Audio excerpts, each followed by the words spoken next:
میرے پیارے بھائیوں، جو حضرات کھڑے ہیں وہ بیٹھ جائیں.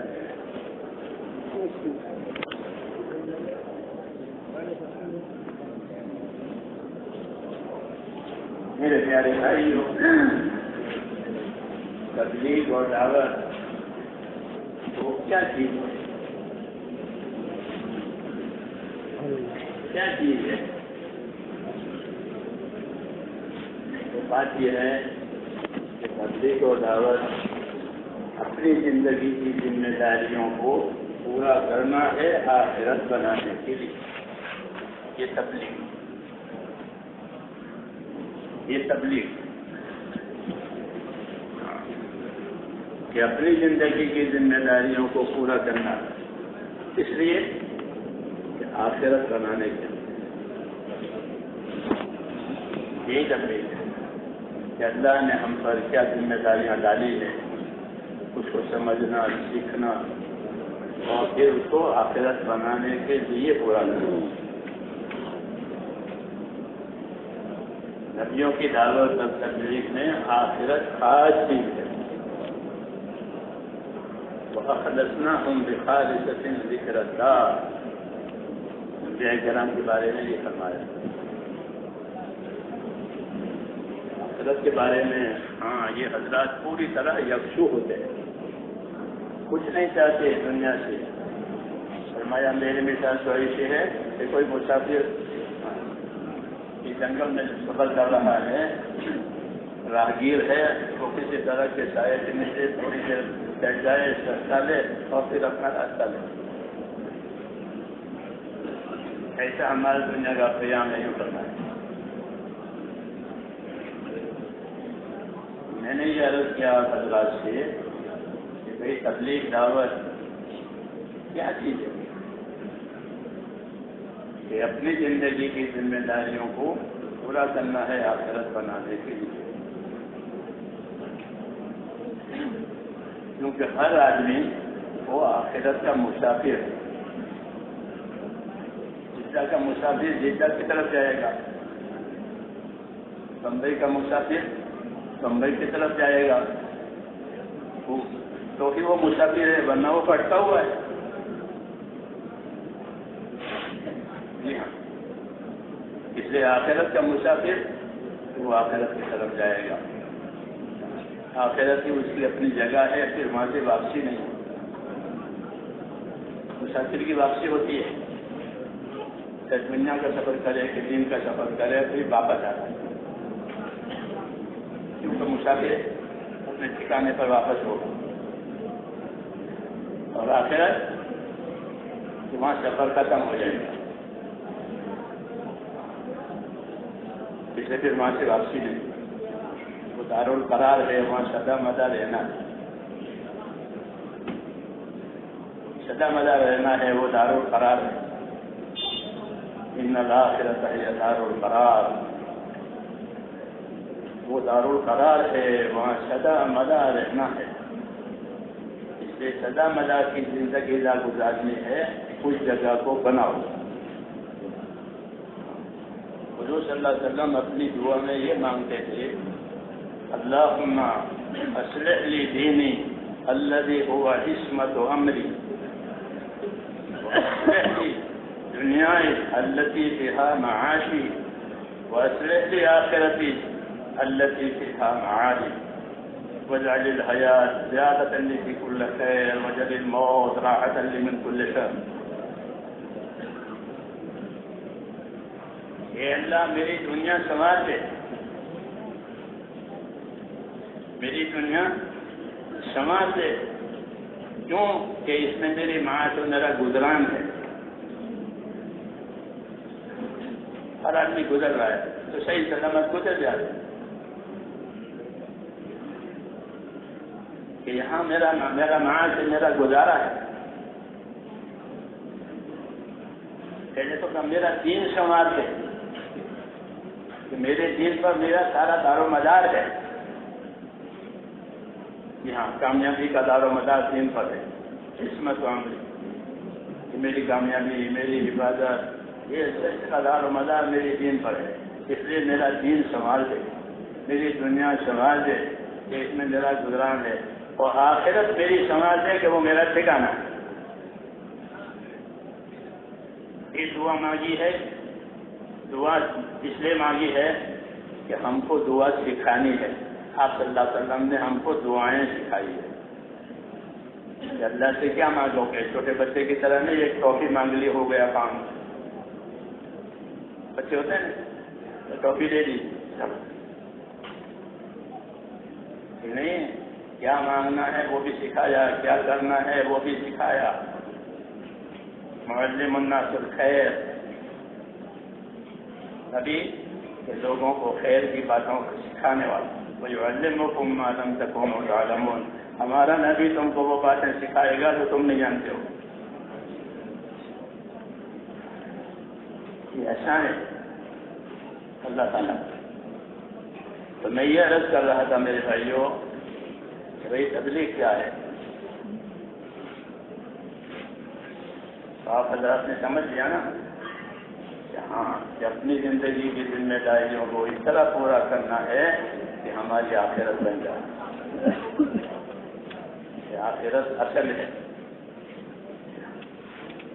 اس کے لیے اللہ نے ہم کو دین کا راستہ دیا ہے۔ ہمارا دین جو ہے میرے دوستوں کوئی وقتی نہیں ہے یا کسی خاص شعبے سے اس کا تعلق ہو، ایسا نہیں ہے، بلکہ زندگی کے ہر حالت سے اس کا تعلق ہے۔ زندگی کے ہر حالت سے دین کا تعلق ہے۔ کھانا ہو، پینا ہو، کمانا ہو، تندرستی ہو، بیماری ہو، جو حالت ہو، جو حالت ہو، اس حالت سے دین کا تعلق ہے، یعنی دین کی اس میں رہبری ہے۔ تندرستی میں کیا کرو گے، بیماری میں کیا کرو گے، غریبی میں کیا کرو گے، مالداری میں کیا کرو گے، سفر میں، حضر میں اپنوں کے ساتھ کیا برتاؤ کرو گے، غیروں کے ساتھ کیا برتاؤ کرو گے، اللہ سے کیا معاملہ رکھو گے، پوری رہبری حیات میں، حیات سے لے کر کے موت تک کی پوری رہبری۔ اس لیے دین سیکھنا اور دین سکھانا یہ زندگی کا سب سے ضروری کام ہے، سب سے ضروری کام، کھانے پینے سے بھی زیادہ ضروری ہے۔ اپنے دین کو سیکھو، سیکھنے کی صلاحیت پیدا کرو، یہ ہم پر ذمہ داری ہے۔ سیکھنے کی صلاحیت پیدا کرو، سیکھنے سے غافل مت رہو، اپنا دین سیکھو، کیونکہ دین کی مثال ایسی ہے جس سے روشنی، اجالا، تو آدمی اجالے کا محتاج ہوتا ہے۔ جی ہاں، ضرورت ہے زندگی میں اجالا، جس کی سب سے زیادہ ضرورت ہوتی ہے، اور دوسری چیز جس کی سب سے زیادہ ضرورت ہوتی ہے وہ پانی کی ضرورت ہوتی ہے، کہ پانی کے بغیر گزارا نہیں ہے، اور روشنی کے بغیر آسانی نہیں ہے۔ جی ہاں، اس لیے دین روشنی بھی ہے، نور، اللہ کی طرف سے آیا ہوا نور ہے۔ وَأَنزَلْنَا إِلَيْكُمْ نُورًا مُبِينًا، ہم نے تمہاری طرف ایک خاص کھلا ہوا نور اتار دیا، یعنی قرآن شریف۔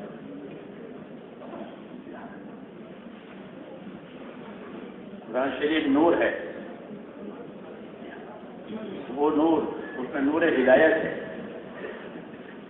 ایک نور ضرورت ہوتا ہے، وہ چاند میں، سورج میں اور دوسری چیزوں میں وہ نور ہے، وہ ضرورت کا نور ہے، تو اس میں آپ کی ضرورتیں پوری ہوگی روشنی میں۔ ایک نور ہدایت ہے،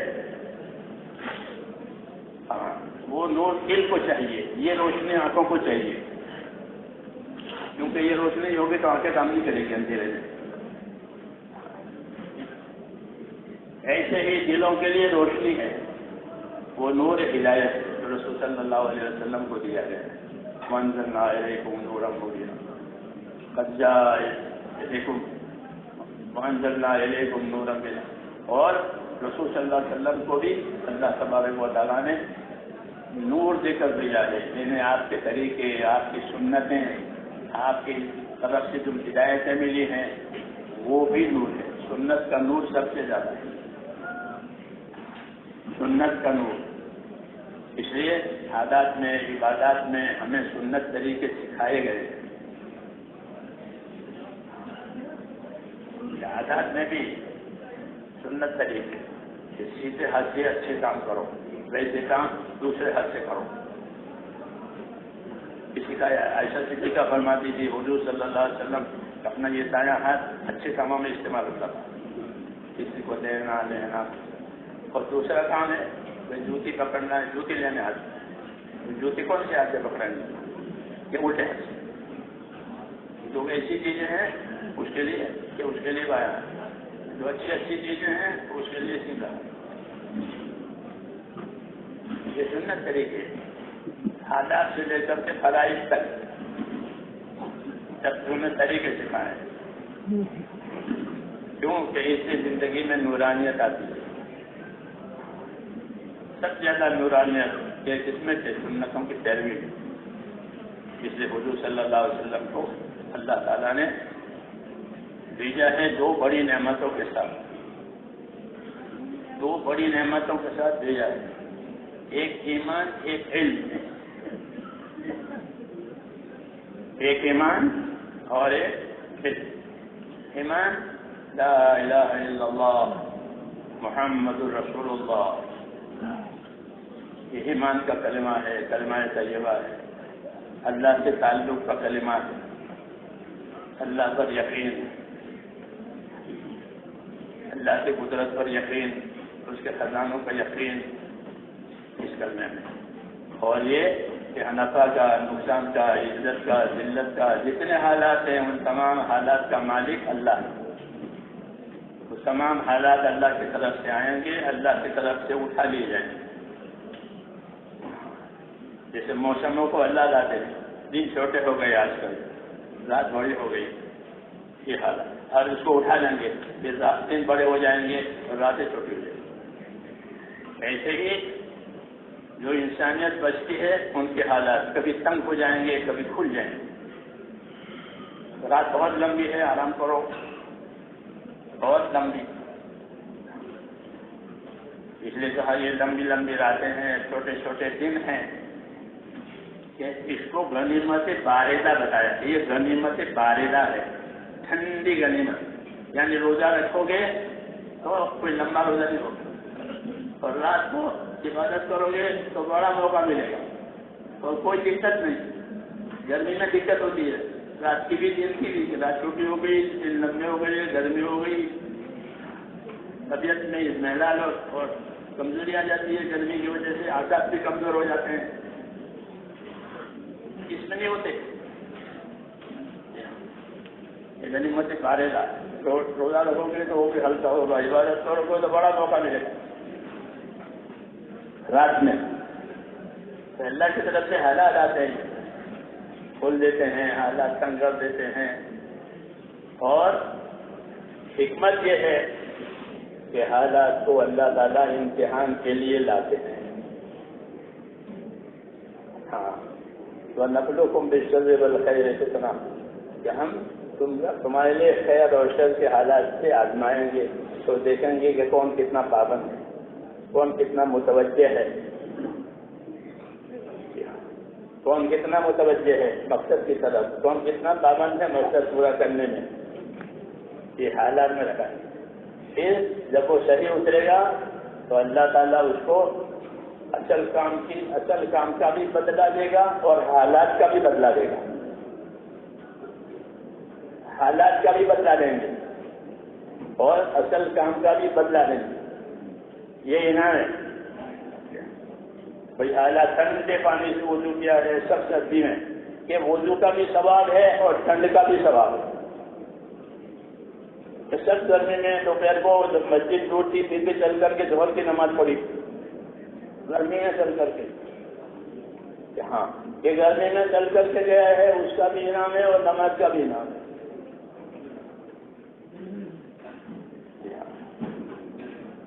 حالات کا بھی انعام، عمل کا بھی انعام. اس لیے ایمان والوں کے لیے حالات اللہ کی طرف سے رحمت ہے کہ ناگوار حالات آئے تو ناگوار حالات کا اللہ انعام دیں گے، اور ناگوار حالات میں جو کام کیا ہے اس کا بھی انعام دیں گے۔ اور اچھے حالات آئے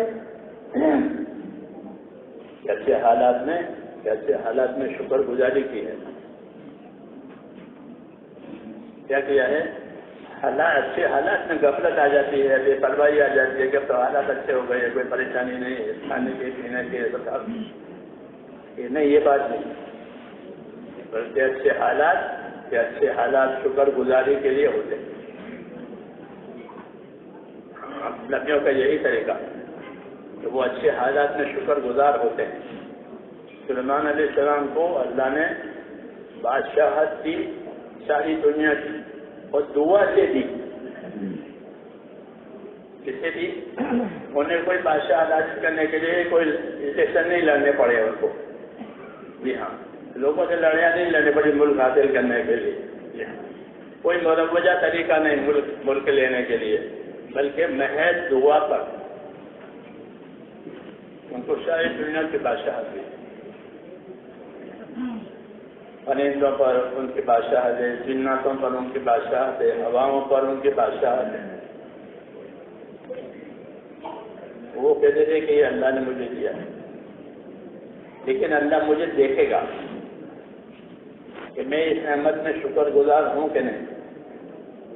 اس طرح داؤد علیہ السلام پر بھی انعامات ہوئے ہیں۔ یہ دو نبی ہیں کہ جن پر انعامات ہوئے ہیں دنیاوی اعتبار سے، بادشاہتیں دی اللہ نے ان کو۔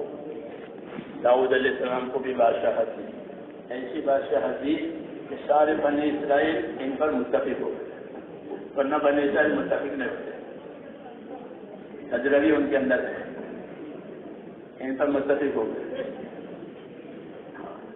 ان کو بھی بادشاہت دی، ان کو بھی بادشاہت۔ وہ حضرات یہ کہتے کہ ہمارا امتحان ہے، اس میں ہم کیا کریں گے وہ اللہ دیکھتے۔ تو انہوں نے اس اچھے حالات میں اپنا کام بڑھا لیا، ورنہ تو اچھے حالات میں آدمی قافل ہو جاتا ہے، راحت لیتا ہے۔ انہوں نے ایسا نہیں کیا، بلکہ داؤد علیہ السلام اپنے نبوت کے کام کے ساتھ جو اوپر میں زبور نازل ہوئی تھی، اس کی تبلیغ، اس کی دعوت، اس کی تعلیم، یہ اس کے ساتھ ساتھ انہوں نے اللہ کی طرف کا اپنا انہمار اور اللہ کی طرف مشغول ہونا بہت بڑھایا۔ حضور فرماتے تھے کہ داؤد جو اللہ کے نبی ہیں، ایک دن روزہ رکھتے تھے، ایک دن افطار کرتے تھے، ایک دن روزہ رکھتے تھے، ایک دن افطار، اور راتوں کے اوقات مقرر کر رکھتے تھے عبادتوں کے۔ اور روزی کے لیے فرمایا داؤد اپنے ہاتھ سے کما کر کے کھانا کھاتے تھے۔ حالانکہ بادشاہ تھے، بیت المال بہت زیادہ تھا، اس میں سے نہیں کھاتے تھے، بلکہ اپنے ہاتھ کی کمائی سے کھاتے تھے، لوہے کا کام کرتے تھے، لوہار اور لوہے کا کام کرتے تھے، اس کمائی سے کھاتے تھے، بیت المال سے نہیں لیتے تھے۔ بیت المال لوگوں کے لیے اپنے ہاتھ کی کمائی، کہاں نیا کونوں پہ عمل ہے، کہاں نیا کونوں پہ عمل ہے، اپنے ہاتھ کی کمائی سے کھاتے تھے، بادشاہت بھی کرتے تھے، نبوت کا کام بھی کرتے تھے، عبادت بھی کرتے تھے۔ کیوں کہ اللہ نے حالات اچھے بنائے، حالات اچھے بنائے۔ حالات میں کیا کرنا ہے؟ شکر کرنا ہے، شکر کا تقاضا تھا، شکر کا تقاضا تھا اللہ کی طرف سے۔ کیا تقاضا تھا؟ اعملوا آل داؤد شکرا وقلیل من عبادی الشکور۔ اے داؤد کے خاندان والو، اپنی کارگزاری شکر والی بناؤ۔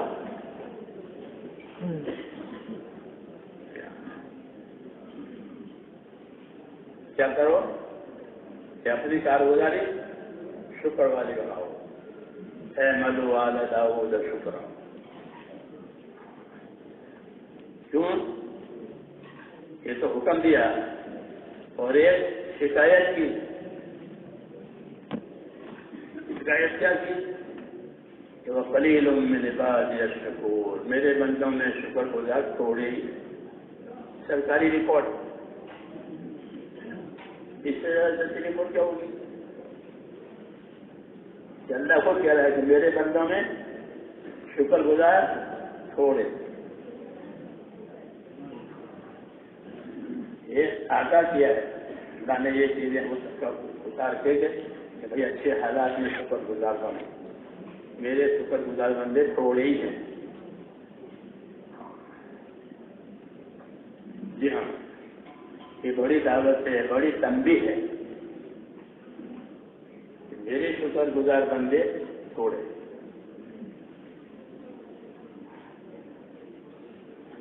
جب شیطان وہاں سے مردود ہوا تھا جنت میں سے، تو اس نے اللہ کے سامنے جو گستاخی کی تھی بے ادبی، اس میں ایک گستاخی یہ بھی تھی کہ میں آدم کی اولاد کو ایسا بہکاؤں گا کہ وہ تیرے شکر گزار بندے تھوڑے رہ جائیں گے. قلیلاً لا تجد، کہ شکر والے آپ تھوڑے ہی پائیں. یہ اللہ سے کہا فلا تجد اکثرهم شاکرین، کہ آپ اولاد آدم میں اکثریت شکر گزار نہیں پائیں گے. ایسا بنا دوں گا.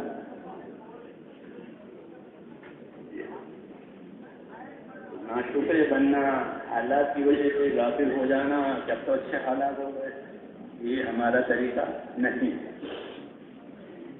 بلکہ ہم کو اللہ اگر اچھے حالات دیں تو کیا کرنا چاہیے کہ اس کے کام کو زیادہ کرنا چاہیے. کہ اب تو میرے حالات اچھے ہو گئے، اب تو میرا اللہ مجھے نعمتوں سے آزمائے گا.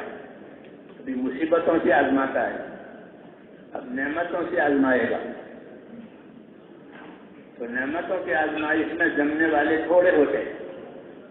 ان کے سامنے نعمت ہے، کیسے بچے گا. اس لیے محنت اور مجاہدہ کروایا جاتا ہے. کیا کروایا جاتا ہے؟ تاکہ نعمتوں کی محبت غالب نہ آئے حکموں کی اطاعت کر. تو نعمتوں کی محبت غالب آ گئی تو وہ نعمتوں سے اپنی خواہشیں پوری کرے گا اور حکم میں کوتاہی کرے گا. اس لیے محنت مجاہدہ کرایا جاتا ہے تاکہ وہ اپنی خواہشوں میں اعتدال پیدا کرے. حیات الصحابہ میں مستقل ایک باب لکھا ہے حضرت جی رحمۃ اللہ علیہ نے کہ صحابہ کرام کا اپنی خواہشوں میں سے نکل جانا. خواہشوں میں گرفتار ہو جاتا ہے آدمی، خواہشوں میں پھنس جاتا ہے. وہ حضرات اپنی محنتوں سے اس میں سے نکل گئے. اب خواہشوں کا کوئی بند ان پر نہیں ہے، وہ اپنے خواہشوں کے مقابلے میں حکموں پر آ گئے. مولانا الیاس رحمۃ اللہ علیہ ترغیب دیتے تھے نکلنے کی. اس میں یہ ارشاد فرماتے تھے کہ اللہ کے راستے میں ایسے پھرو ایسے پھرو ایسے پھرو کہ کوئی چیز معلومات اور مرغوبات میں سے تمہیں اپنی طرف نہ کھینچے. اپنی پسندیدہ چیزوں میں سے کوئی چیز تمہیں اپنی طرف نہ کھینچے. ایسی بنو. آئے گی اللہ کی طرف سے اچھی چیزیں آئے گی، من پسند چیزیں نہیں آئے گی تو دیں گے اللہ تعالیٰ، مگر وہ چیزیں تمہیں کھینچے نہیں اپنی طرف، بلکہ تمہیں اپنا دین کھینچے. ایسے بن. نعمتوں کو اللہ نے حرام نہیں کیا ہے، بلکہ نعمتیں ہمارے لیے، نعمتیں ہمارے، لیکن اس میں اللہ کے حکموں کی رعایت کے ساتھ کرنے کے لیے اپنی تربیت کرنی پڑتی ہے. کیا کرنی پڑتی ہے؟ کہ اپنی تربیت کرو، اللہ کے راستے میں ایسی محنت کرو کہ نعمتوں کا غلبہ کم ہو جائے، حکم کا غلبہ زیادہ ہو جائے. جیسے روزہ دار ہوتا ہے، وہ نعمتیں نہیں کھاتا روزے میں، وہ صبر کرتا ہے. اس کا صبر جو ہے وہ نعمتوں کے مقابلے میں ہے، خواہشوں کے مقابلے میں جو صبر ہے وہ روزے میں ہے. اسے اللہ نے فرمایا کہ روزہ میرے لیے ہے اور میں اس کا بدلہ دوں گا. تو وہ نعمتوں کے مقابلے میں صبر کر رہا ہے. کھانا پینا جتنے بھی زمانہ ہے سب جب تک کہ افطار نہ ہو جائے. یہ تربیت کی بات ہے اللہ کی طرف سے. کیوں کہ اس طرح ہونے سے دین آسان ہو جاتا ہے. دین آسان کیا کوئی چیز کھینچ نہیں رہی ہے. جی ہاں, نہیں تو پھر آدمی کا استقامت اور آدمی کی پابندی جو ہے وہ ٹوٹ جاتی ہے. جب محنت میں نہیں ہوتا وہ تو وہ پابندی نہیں ہوتا. ہاں, فرائض غائب ہو جاتے ہیں, حرام میں پڑ جاتا ہے. کیوں کہ پابندی کی طاقت نہیں ہے. حرام کے مقابلے میں صبر کرنا پڑتا, وہ صبر نہیں ہے تو حرام میں پڑ جاتا ہے. فرض ادا کرنے کے لیے طاقت چاہیے, وہ طاقت نہیں ہے تو فرض میں کوتاہی ہو جاتے ہیں, نماز قضا ہو گئی. اللہ پاک نے اس محنت میں یہ اثر رکھا ہے کہ جب یہ محنت صحیح ہوتی ہے تو اتنا تو ضرور ہوتا ہے کہ وہ فرائض کا پابند ہو جاتا ہے. اس کا فرائض کا پابند ہو جاتا ہے. نمازی بڑھ گئے محنت سے ساری دنیا میں, حاجی بڑھ گئے, صدقہ خیرات کرنے والے بڑھ گئے, فرائض آئے بڑا انعام. حرام سے بچنے والے پیدا ہو گئے. اپنی اپنی سمجھ صلاحیت کی وجہ سے کہ یہ چیز میری زندگی میں حرام ہے تو نکال دیا. اور یہ بڑی بات اس وجہ سے ہے کہ کوئی آدمی اللہ تعالیٰ کا مقرب بندہ بن نہیں سکتا جب تک کہ اللہ کے فرائض کو اچھی طرح ادا نہ کرے. فرائض کو چھوڑے بغیر کوئی اللہ کے قریب نہیں ہو سکتا. سب سے زیادہ اللہ کی رحمتوں سے اور قبولیت سے قریب ہونے میں اللہ کے فرائض کو بڑا دخل ہے. جتنے اللہ کے فرائض ہیں اگر اس کو برابر ادا کرا وہ اللہ کا مقرب بن جائے گا. ایک بات تو یہ ہوئی کہ فرائض کے ادا کیے بغیر کوئی آدمی اللہ کا مقرب نہیں ہو سکتا. حدیثوں میں. دوسرا, حرام سے بچنا. یہ حرام سے بچنا یہ بڑی طاقت چاہتا ہے. اس کی ایمان کی خدا کے خوف کے بغیر حرام سے بچنا آسان نہیں. اللہ کا خوف ایسی چیز ہے کہ جو اس کو حرام سے بچاتا ہے. جب اللہ کے راستے میں پھریں گے, وعدہ وہی سنیں گے, محنت کے ساتھ سنیں گے, محنت کے ساتھ سنائیں گے تو قدرتی طور پر یہ طاقت پیدا ہوتی ہے کہ حرام سے بچنے کی استطاعت پیدا ہوتی ہے. کہ میں حرام کاروبار تھا, پھر کیا ہوا, پھر میں جماعت میں گیا, پھر چھوڑ دیا, اور حلال کاروبار ہے وغیرہ وغیرہ. اس کی ایسے حالت میں نہیں کہ آپ کو امت میں گھر میں سے حرام نکال دیا, زندگی میں سے حرام نکال دیا. اور حرام سے بچنا بڑی عبادت ہے, معمولی نہیں. حرام سے اپنے آپ کو بچانا بڑی عبادت. اتق المحارم تکن عابد الناس. کہ تو حرام سے اپنے آپ کو بچا لے پھر تو خدا کا سب سے بڑا عبادت گزار ہے.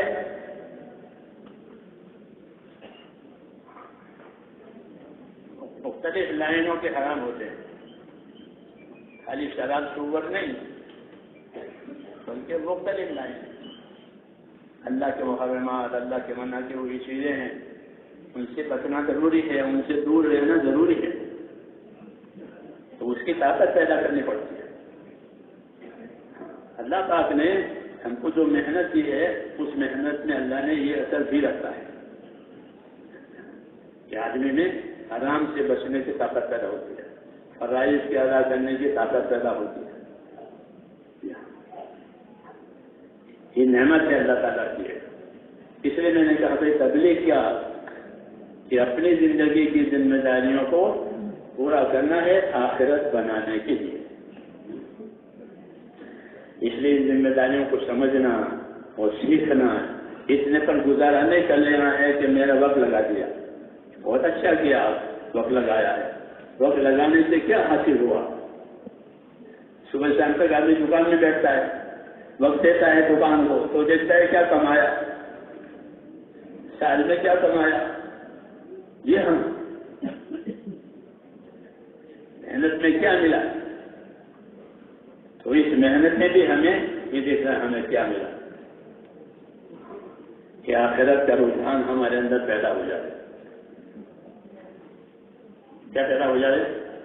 آخرت کا رجحان.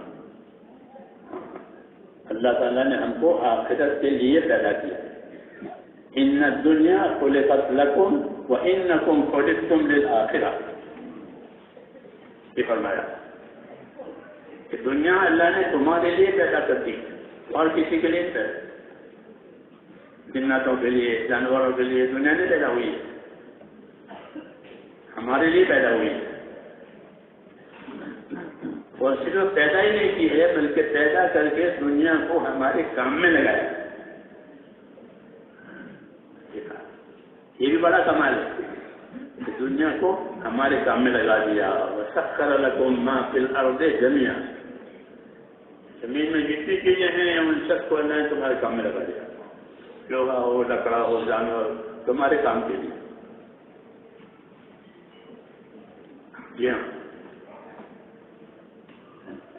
آسمان زمین سب آپ کے کام کے لیے، آپ کے لیے تابع ہیں، خدمت کے لیے، کوئی انکار نہیں گا۔ سمندر بھی آپ کے کام کے لیے۔ جی ہاں، وَسَخَّرَ لَكُمُ الْبَحْرَ، سمندر کو تمہارے کام میں لگائے ہو۔ سمندر کتنی بڑی مخلوق ہے، سمندر جا کر کے دیکھنا۔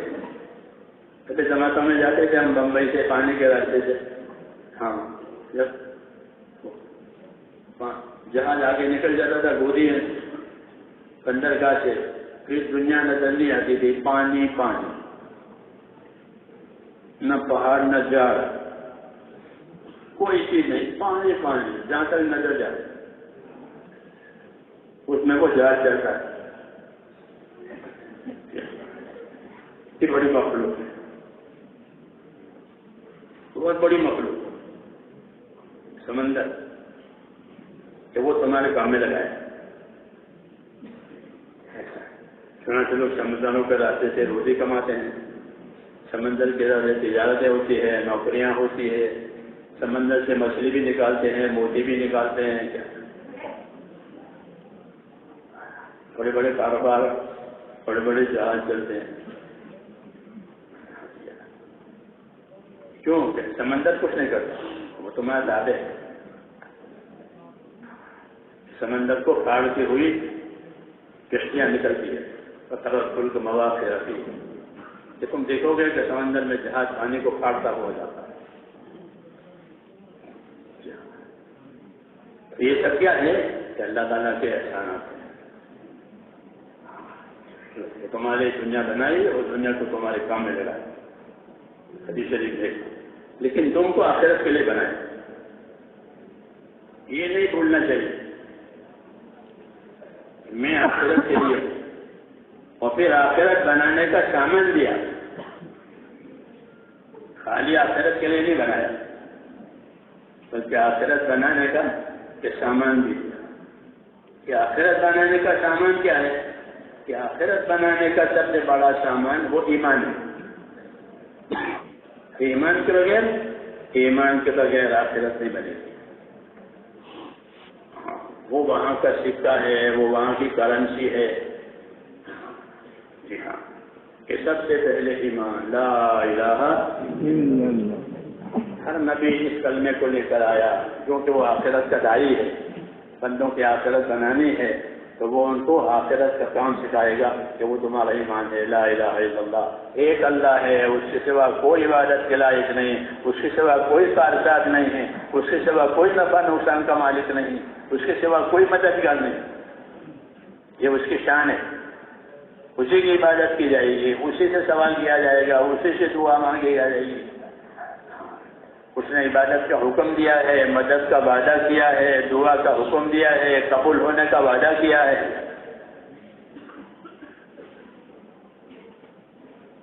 عبادت کا حکم دیا اور مدد کا وعدہ کیا، دعا کرنے کا حکم دیا اور قبول کرنے کا وعدہ کیا کہ اللہ سے مانگو، عبادت کر کے مانگو، اطاعت کر کے مانگو، اس سے اللہ تعالیٰ رحمتوں کے حالات لائیں گے۔ عبادت اور اطاعت دنیا میں اور آخرت میں رحمتوں کے حالات لانے کا ذریعہ ہے۔ اطیعوا اللہ واطیعوا الرسول لعلکم ترحمون، اطاعت کرو اللہ کی اور اطاعت کرو اس کے رسول کی تاکہ تم پر رحم ہو جائے۔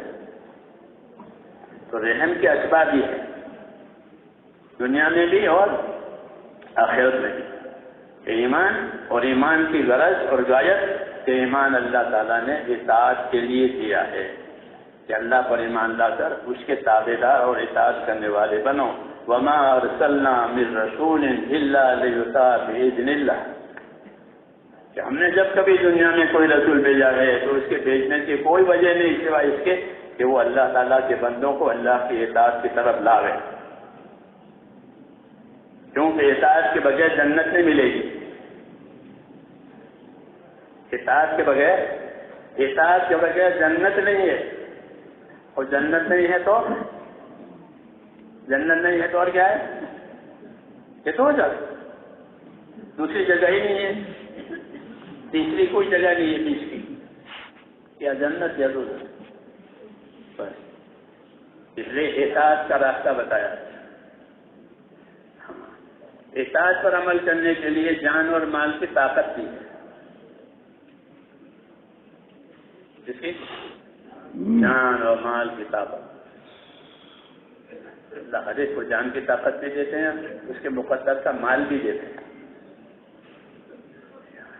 یہ دونوں چیزیں اطاعت کرنے کے لیے اصل میں دی، نافرمانی کرنے کے لیے کوئی نعمت نہیں دی، اور نافرمانی کرنے کی کوئی جگہ بھی نہیں ہے زمین میں. زمین میں نافرمانی کرنے کی کوئی جگہ نہیں. ہمارے لیے تو حضور صلی اللہ علیہ وسلم نے یہ بتا رکھی ہے کہ میری امت کے لیے پوری زمین مسجد بنا دی گئی. ہمارے لیے پوری زمین مسجد ہے. یہ تو ایک بات ہے. مسجد کیا چیز ہے؟ مسجد کیا چیز ہے؟ تو یوں کہیں کہ مسجد جو ہے وہ آخرت کے بازار ہے.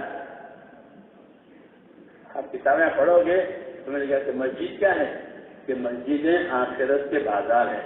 دنیا میں لوگ بازار میں جاتے ہیں اپنی حاجت راحت کی چیز لے آتے ہیں، بھائی اس کی ضرورت ہے، اس کی راحت کے لیے ضرورت، کبھی راحت کی وجہ سے لاتے ہیں، کبھی ضرورت کی وجہ سے لاتے ہیں. تو بازار میں سے چیزیں راحت ضرورت کے لیے لائی جاتی ہے. تو مسجد میں سے اپنے راحت ضرورت کا سامان لے لو. تو مسجد میں ایمان ہوتا ہے، مسجد میں عبادت ہوتی ہے، مسجد میں اخلاق ہوتے ہیں.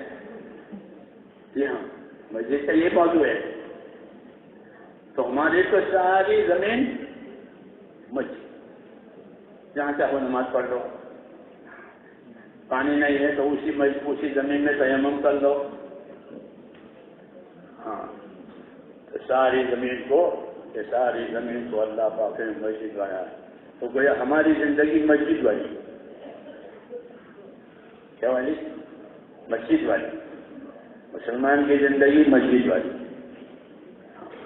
کہ وہ صبح سے شام تک اور شام سے صبح تک وہ اللہ کے اطاعت اور عبادت میں رہتا ہے، اور اس کو عبادت اور اطاعت کے طریقے بتائے ہیں. ان طریقوں پر عمل کرنے کی وجہ سے وہ چیز عبادت بن جاتی ہے. اس لیے ان طریقوں کا سیکھنا ضروری قرار دیا. حضور صلی اللہ علیہ وسلم ایمان اور علم لے کر آئے ہیں. کیا لے کر آئے ہیں؟ ایمان اور علم. ایمان سے اللہ رسول سے تعلق، پھر اس تعلق کا کیا حق ہے؟ ہر تعلق کے حقوق ہوتے ہیں.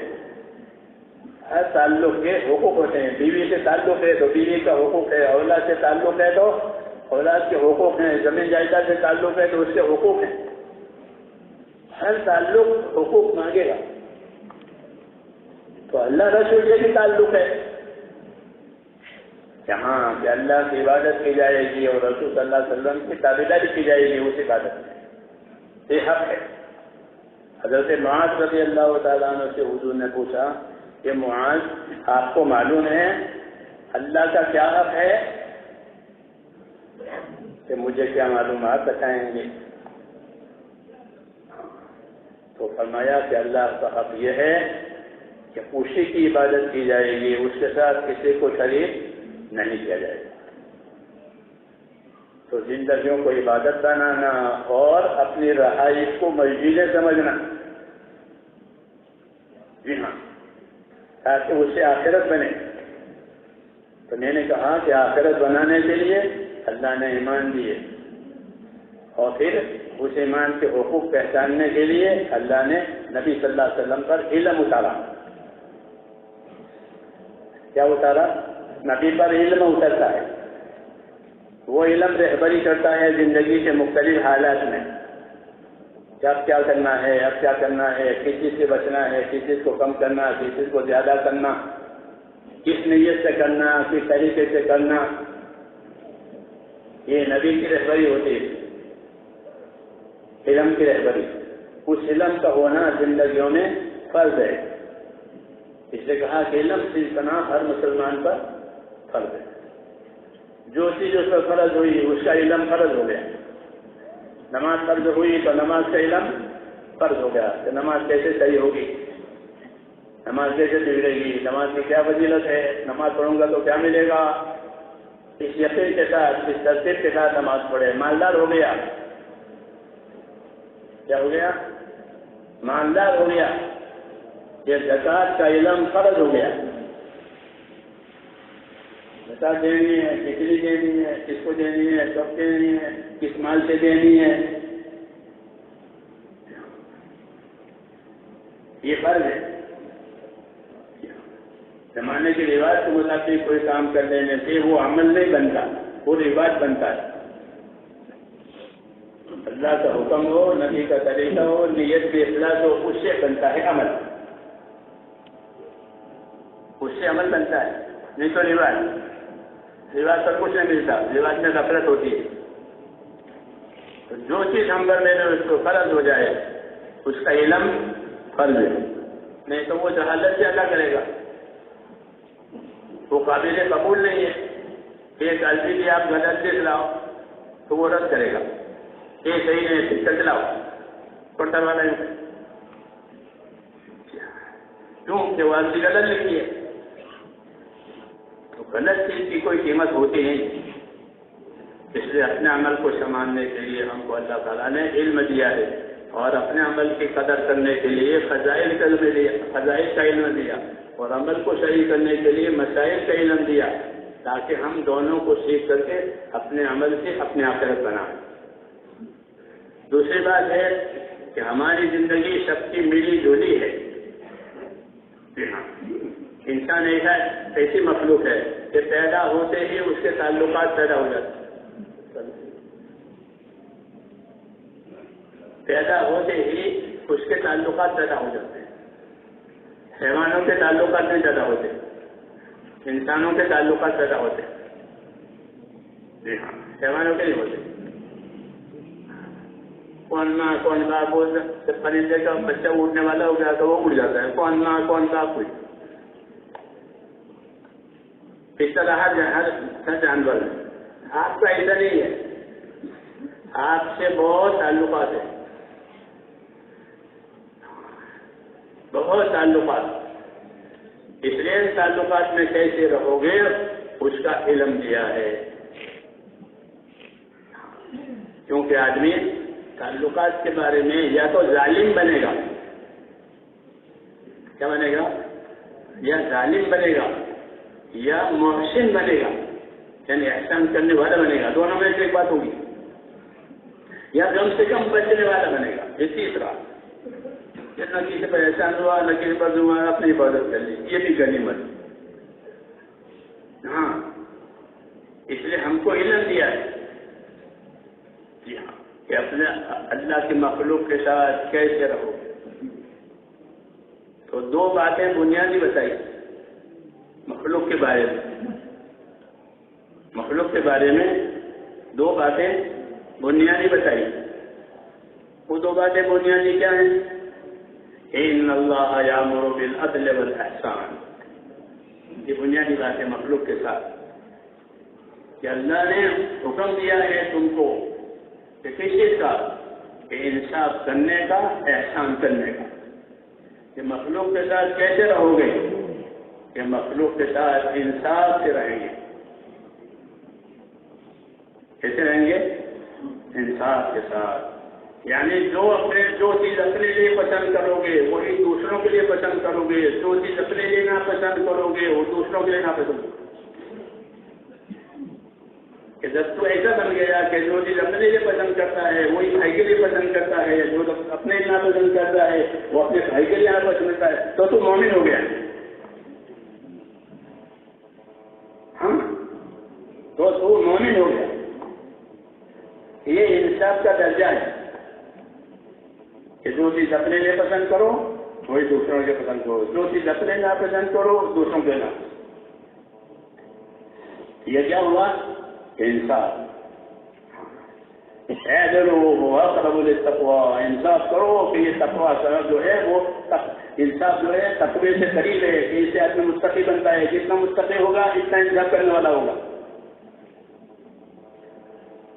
ہاں تو اس کو اندر ڈر ہے کسی کی طرف سے میرے اوپر کوئی نہ ہو جائے، اس لیے جو اپنے لیے پسند کرے گا وہ دوسرے پسند کرے گا. یہ عام مخلوق کے ساتھ ہے،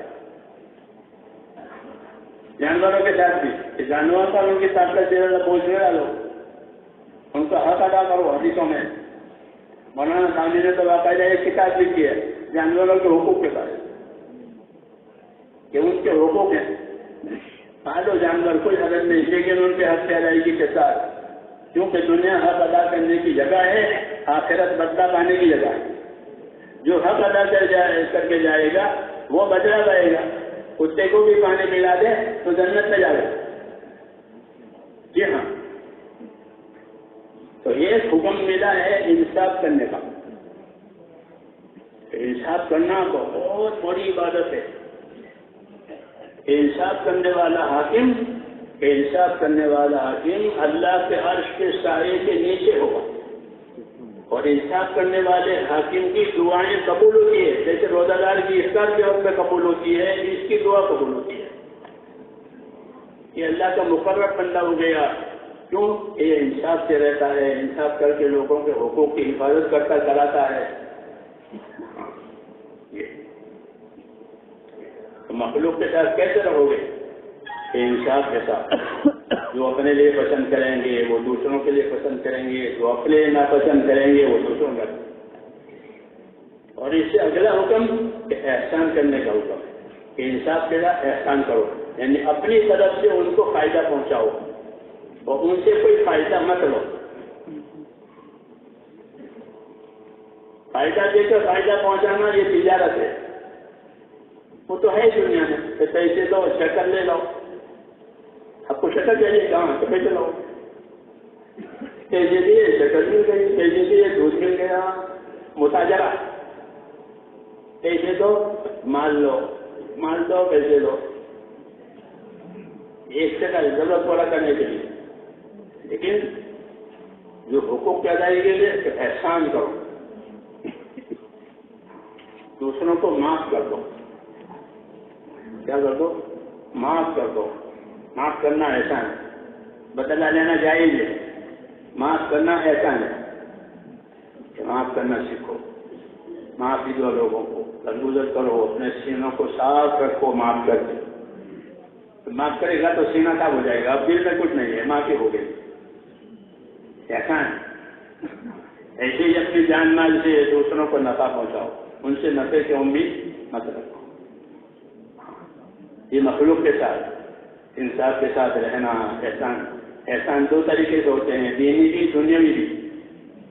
دنیاوی احسان تو مشہور معروف ہے، بھائی کھلاؤ پلاؤ، ضرورت مند ہے ضرورت پوری کرو، تکلیف میں ہے تو اس کی تکلیف دور کرو. یہ ہے جس کا رواج ہے دنیا میں. اور دینی احسان، کہ دین احسان ہے تو اس کے ساتھ احسان کرو اور اس کو دین سکھاؤ. دین سے دور ہے تو دین پر لاؤ. دین سے دور ہے بھائی تو کیا کرو کہ اس کو دین پر لاؤ. یہ اس کے ساتھ احسان ہے. یہ اس کے ساتھ احسان ہے کہ سمجھا بجھا کر اس کا اکرام کر کے نرمی سے اس کو دین کے راستے پر ڈال دیا کہ یہ بڑا احسان کیا. اس کو دوزخ سے بچایا. کس سے بچایا؟ خدا نے کہا بے دینی ہوتی تو وہ دوزخ میں چلا جائے گا. اب اس کو دوزخ سے نکالا. یہ نبیوں کا کام ہے کہ وہ لوگوں کو دوزخ سے بچا دے. حضور فرماتے تھے کہ یار تمہیں کیا ہو گیا، میں تمہاری کمر پکڑ کر کے بچاتا ہوں دوزخ سے، تم ہے کہ میرے ہاتھ سے پکڑ جاتے ہو. دوزخ سے بچانا سب سے بڑا احسان ہے کہ لوگ دوزخ سے بچ کر کے جنت کے راستے پر آ جائیں. اس سے بڑا کوئی احسان نہیں. حضور صلی اللہ علیہ وسلم کو اس احسان کی تعلیم دی ہے اور آپ نے ہم کو اس احسان کی تعلیم دی کہ لوگوں کو دوزخ سے بچاؤ. ایمان سکھا کر, اعمال سکھا کر, اخلاق سکھا کر, ان کے حق میں دعا مانگ کر, ان کے لیے ہدایت کی دعا مانگو, ان کے لیے ہدایت کی دعا مانگو. کہ دعا مانگنا بھی احسان ہے. جیسے حضرت عمر کے لیے دعا مانگی, حضور صلی اللہ علیہ وسلم نے حضرت عمر کے لیے دعا مانگی. حضرت عمر تو آپ کو قتل کرنا چاہتے تھے, تو قتل کرنے والے کے لیے دعا مانگی, اور وہ دعا ان کے اندر قبول ہو گئی. ورنہ مخالف ہے کہ مخالفت زیادہ شدید نہیں ہے, مخالفت یہ چیز زیادہ مشکل نہیں ہے. مخالفت والا تو سدھر جائے گا. جنسی آدمی کے لیے مسئلہ مشکل ہے. مخالف نہیں ہے, جنسی ہے. عناد کہتے ہیں اس کو, کہ جس کی طبیعت میں عناد اور ضد ہوگی کہ اس کا سنورنا مشکل, وہ نامراد ہوگا, اس کو ہدایت فائدہ نہیں دیتی کیونکہ وہ ضدی ہے. تو ہاں بکل جبار عنید, یہ جتنے زبردست ضدی ہیں یہ سب نامراد ہوں گے. چنانچہ جتنے نامراد ہوئے ہیں وہ اس بیماری سے نامراد ہوئے ہیں. ابو جہل ہوا, ابو لہب ہوا, اور دوسرے اسلام کے ہر زمانے میں, کہ ان کی ضد ان کو نامراد بنائی گئی. شیطان کی ضد ہے سب سے زیادہ. وہ تو قیامت تک لعنت ہی نہیں. ورنہ کہ مخالف ہے کہ کوئی بات نہیں, مخالف تو آ جائے گا, اس کو ماحول ملے گا, اس کے ساتھ احسان ہوں گے, اخلاق ہوں گے, تو اللہ تعالیٰ اس کی مخالفت کو دوستی سے بدل دے گا. اس کے لیے احسان اور اخلاق کی صفت بھی ہے کہ احسان اور اخلاق کی صفت میں مسلمان میں آ جائے گی تو وہ اپنے دشمن کو دوست بنا لے گا. اس کا یہ برتاؤ احسان کا کہ دوسروں کو دوست بنا دے گا, اس کی دشمنی ختم ہو جائے گی. ادفع بالذی احسن فاذا الذی بینک وبینہ عداوۃ کأنہ ولی حمیم.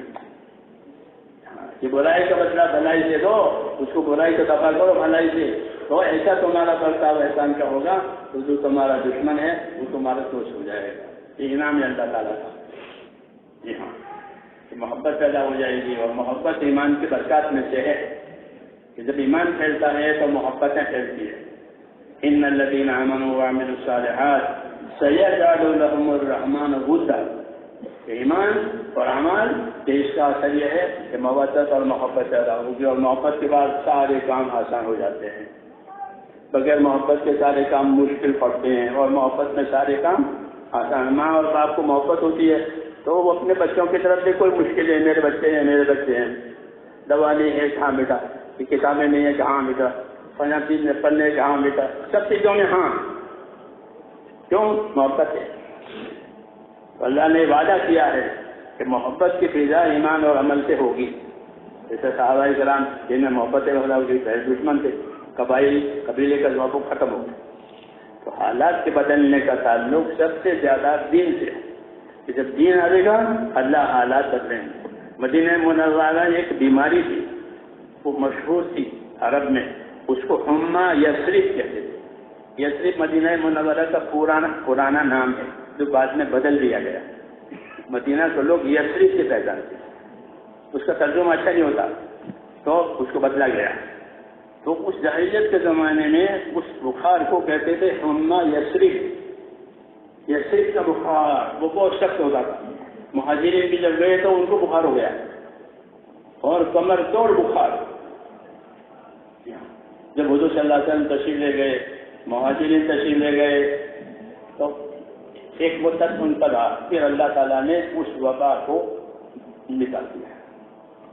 پھر مدینے سے وہ وبا, ہاں, حضور صلی اللہ علیہ وسلم کے جانے سے آپ کے دین آنے سے وہ وبا ختم ہو گئی. جوفہ کی طرف گئی. خواب میں کسی نے دیکھا کہ عورت ہے اور بکھرے ہوئے پال ڈراؤنی شکل سے پوری طرح جا رہی ہے جوفہ کی طرف. جوفہ جگہ ہے, ابھی بھی ہے. تو کیا ہوئی تعبیر؟ کہ اس کی تعبیر یہ ہے کہ مدینے میں جو پھیلا تھی بیماری کی وہ گئی. مدینے کی آب و ہوا صاف ہو گئی.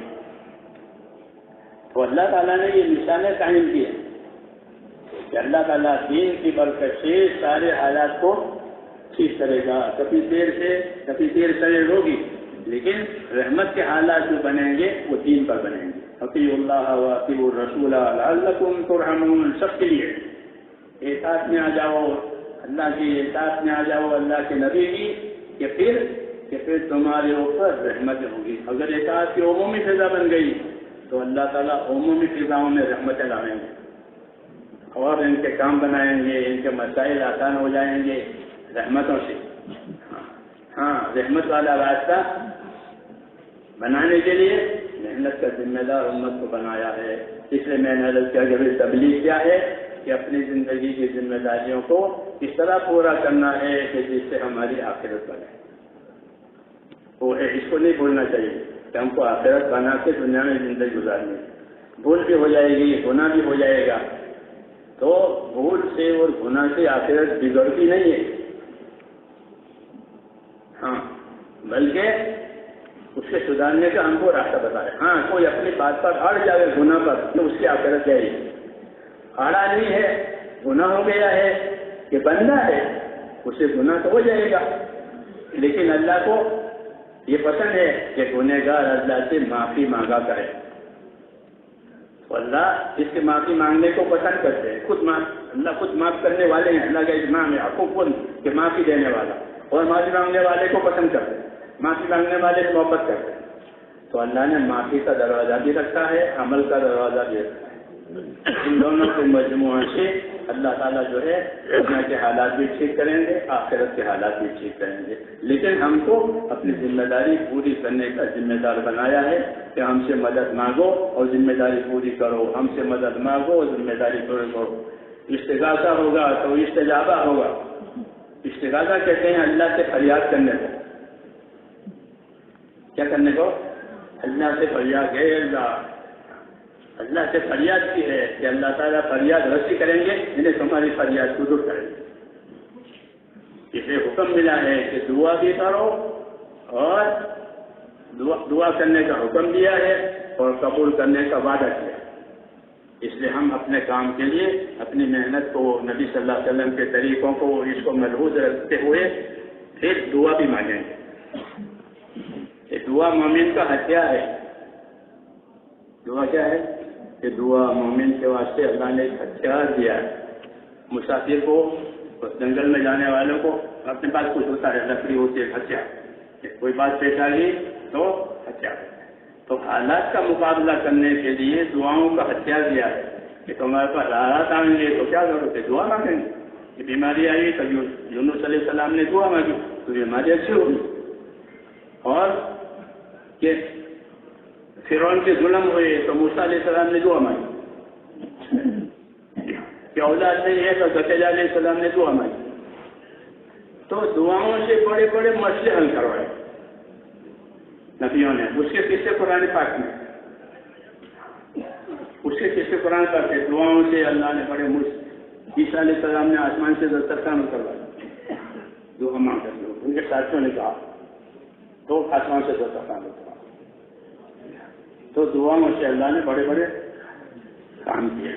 جب دین کی محنت اور دعا ہوگی تو بس یہ ایسا ہو گیا کہ کھیتی بھی کی، پانی بھی دیا، کھاد بھی دیا، اس کے بعد اب فصل ہونے والی ہے، اب فصل کھانے والی ہے. ایسے ہی ہم نے کام کیا، پھر دعا مانگی کہ اب قبولیت کھانے والی ہے. اس لیے نبیوں کے ہاں اپنا دین کا کام، اور پھر اپنے گناہوں کی معافی کے ساتھ اللہ سے دعائیں مانگنا. ہر کام کے لیے دعا مانگو، ہر کام کے لیے دعا مانگو. کہ دعا مانگنے سے تمہارے مسئلے حل ہو جائیں گے. نبیوں کے پاس دعا ہوتی تھی، اپنا کام ہوتا تھا. دعا ہوتی تھی، اپنا کام ہوتا تھا. کوئی بے کشی آئی کہ بے کشی نے دعا مانگی. نوح علیہ السلام نے دعا مانگی، یا اللہ اتنے سال ہو گئے کوئی میری سنتا نہیں، بڑی بے کشی ہے، انی مغلوب فانتصر، میں مغلوب ہو گیا ہوں، میں دبا دیا گیا ہوں، اب تو بدلہ لے لے. تو اللہ نے بدلہ لے لیا. موسیٰ علیہ السلام دعا مانگی، فرعون کے دفتر آئے تھے، بھاگ کر کے مصر سے راستہ کھل گئے، مدین کے راستے پر آ گئے، راستہ بھی نہیں ہے، مسافر ہے، کھانا بھی نہیں ہے. اب پانی دعا مانگی، رب انی لما انزلت الی من خیر فقیر، اے اللہ میں خیال میں ہوں، تیرے طرف سے جو بھی خیر آئے آج مجھے اس کی ضرورت ہے. تو دعا پر ان کے سارے مسئلے ہو گئے. ہاں یہ دعا پر ٹھکانا ہو گیا. شعیب علیہ السلام کے گھر چلے گئے, ان کی بیٹی سے شادی بھی ہو گئی, نوکری بھی مل گئی. پردیش میں جاب چاہیے نا, جاب, پردیش میں جاب چاہیے. ہاں وہاں تو کوئی خاندان ہے نہیں, تو لوگ پردیش جاتے ہیں جاب تلاش کرتے ہیں. تو اب ان کو جاب بھی مل گیا. ہاں اس طرح سے تو ہمارے بکریاں چلاؤ گے. ہاں کتنے 4 سال. ہاں 4 سال کی گارنٹی ہو گئی. اس سے آگے کہ بیوی بھی مل گئی. شعیب صاحب نے اپنی بیٹی کا نکاح بھی کر دیا. پھر آخر میں نبوت بھی مل گئی. اور کیا چاہیے. ہاں وہاں سے فارغ ہو گئے تو اللہ نے نبوت دی. ہاں یہ دعا مانگی, رب انی مغلوب فانتصر. بڑی زبردست دعا ہے. پریشان ہے رب انی لما انزلت الی من خیر فقیر. رب انی لما انزلت الی من خیر فقیر. یہ مانگو, بے کشیش سے نہ گھبراؤ, اللہ سے مانگو. رب انی لما انزلت الی من خیر فقیر. اللہ جو خیر آپ میری طرف ڈال رہے ہیں مجھے اس کی ضرورت ہے. تو پھر اللہ اس خیر سے محروم نہیں کرتے. اس لیے نبیوں کی دعا ہم کو سکھائی ہے اور نبیوں کے کام بھی بتائے ہیں. کہ نبیوں کے کام, نبیوں کی دعائیں, نبیوں کے کام, نبیوں کی دعائیں. جب دین کی محنت کرنے والے صحیح معنی میں اپنی جان مال قربان کر کے دعائیں مانگیں گے تو بتایا کہ ان کی دعاؤں میں اللہ ایسی قبولیت ڈالیں گے جیسے نبیوں کی دعاؤں میں قبولیت ہوتی. بشارت, نبی نہیں بنیں گے, صحابی نہیں بنیں گے, لیکن دعا میں قبولیت کا انعام مل جائے گا. جی ہاں, یہ بشارت ہے اللہ کی طرف سے. اس لیے میرے بھائیوں, اپنی ذمہ داری پوری کرنے کے لیے اللہ سے مدد بھی مانگ لیں کہ ہم ذمہ داری پوری کر پائیں. اللہ کی مدد کے بغیر کیسے پورا ہوگا. اس لیے دعا سیکھنی ہے, اور موقع کی دعائیں یاد کر کے وہ مانگ لینا ہے, اور تقاضے کے مطابق اپنے آپ کو عمل پر بھی ڈالنا ہے. اس سے انشاءاللہ آخرت بن جائے گی. اس کے لیے تیار ہے.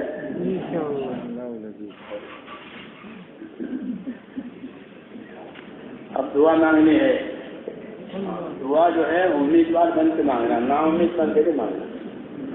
دعا یقین کے ساتھ مانگنا کہ اللہ نے ہم کو دعا مانگنے کا حکم دیا ہے, قبول کرنے کا وعدہ کیا ہے.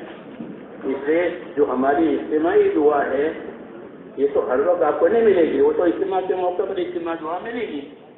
اجتماعی دعائیں جو ہمارے یہاں ہوتی ہے بزرگوں نے, وہ ہم کو انفرادی طور پر دعا مانگنے کی تعلیم دینے کے لیے ہے. جس طرح اجتماع میں دعا مانگتے ہو, اپنی نجی زندگی میں بھی دعائیں مانگا کرو. سوتے وقت کی دعا, اٹھتے وقت دعا, گھر میں سے آنے جانے کی سب دعائیں یہ نجی زندگی کی. نجی زندگی میں دعا والی زندگی بنے, اس کے لیے اجتماعی دعا ہے وہ تعلیم کے لیے. ہر وقت اجتماع نہیں ہوگا کہ آپ اجتماع میں دعا مانگیں, بلکہ دعا والا بننا ہی ہے. اللہ سے لینے کے لیے طاقتور راستہ جو ہے وہ دعا کا راستہ ہے. طاقتور راستہ, یقینی راستہ وہ دعا کا راستہ ہے. اس لیے بتایا کہ کوئی دعا مانگ کر نا امید نہ بنے کہ میری دعا تو قبول نہیں ہوتی. ایسا کہنا منع ہے. ایسا کہنا منع ہے. یہ نہ کہے کہ میری دعا قبول نہیں ہوتی, یہ منع ہے.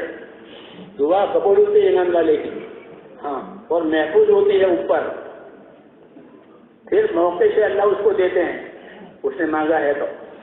کبھی جلدی بھی دے دیتے ہیں, کبھی کسی حکمت سے دیر سے بھی دیتے ہیں, مگر دیتے ضرور ہیں. اور دنیا میں نہیں دیا تو آخرت میں اس کو محفوظ رکھتا ہے کہ بندے نے اتنی دعائیں مانگی ہے, اس کا میں نے کچھ دیا نہیں ہے, جبکہ میں نے قبول کرنے کا وعدہ کیا تھا. تو اس کی دعائیں محفوظ رکھ کر کے اس کا معاوضہ اس وقت میں چکائیں گے. کسی حکمت سے ہم نے تم کو دیا نہیں, لے لو. تو وہ خوش ہو جائے گا, کیونکہ وہ ہمیشہ کے لیے جائیں گے وہاں.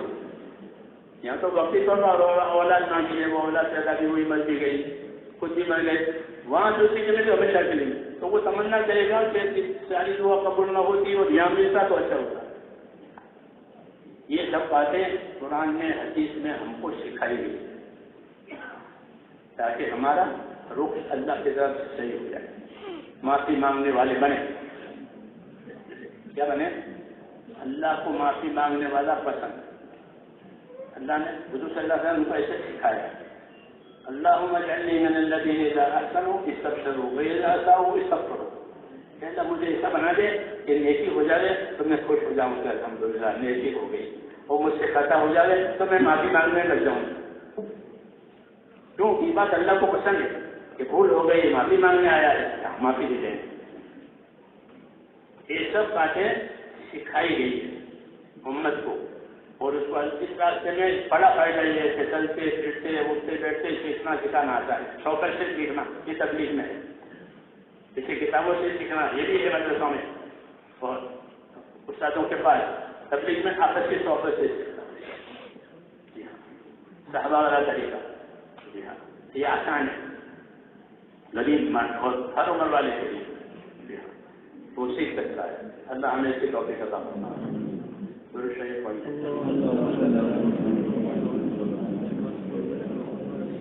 اللهم لك الحمد كله ولك الشكر كله ولك الملك كله بيدك الخير كله، اللهم إليك يرجع الأمر كله، لا إله إلا الله وحده لا شريك له، له الملك وله الحمد يحيي ويميت وهو على كل شيء قدير۔ اللهم ربنا صل على سيدنا محمد وعلى آل سيدنا محمد كما صليت على إبراهيم وعلى آل إبراهيم إنك حميد مجيد۔ اللهم بارك على سيدنا محمد وعلى آل سيدنا محمد كما باركت على إبراهيم وعلى آل إبراهيم إنك حميد مجيد۔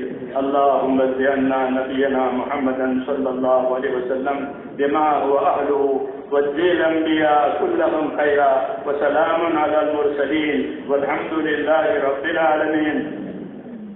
ربنا ظلمنا أنفسنا وإن لم تغفر لنا وترحمنا لنكونن من الخاسرين، ربنا إننا آمنا فاغفر لنا ذنوبنا وقنا عذاب النار، ربنا إننا آمنا فاغفر لنا ذنوبنا وقنا عذاب النار، ربنا إننا آمنا فاغفر لنا ذنوبنا وقنا عذاب النار۔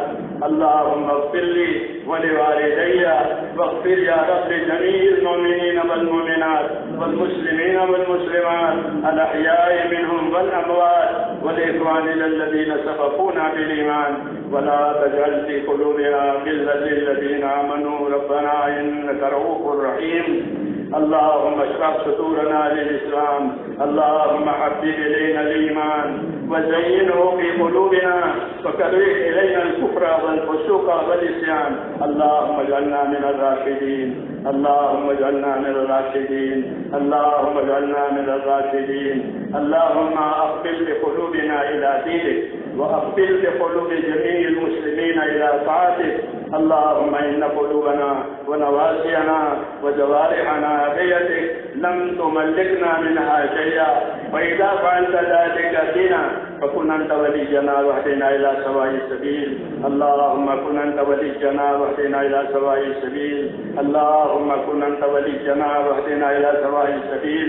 ربنا أرنا الحق حقا وارزقنا اتباعه، وأرنا الباطل باطلا وارزقنا اجتنابه، يا حي يا قيوم برحمتك نستغيث، يا حي يا قيوم برحمتك نستغيث، يا حي يا قيوم برحمتك نستغيث، أصلح لنا شأننا كله ولا تكلنا إلى أنفسنا طرفة عين، ولا تنزل منا صالح ما أعطيتنا، اللهم لا تنزل منا صالح ما أعطيتنا، اللهم زدنا ولا تنقصنا، وأكرمنا ولا تهنا، وعافنا ولا تحرمنا، اللهم آتنا ولا تؤثر علينا، اللهم وفقنا لما تحب وترضى من القول والعمل والفعل والنية والهدى، إنك على كل شيء قدير، يا مقلب القلوب ثبت قلوبنا على دينك، يا مسرف القلوب ثبت قلوبنا إلى طاعتك، ربنا لا تزغ قلوبنا بعد إذ هديتنا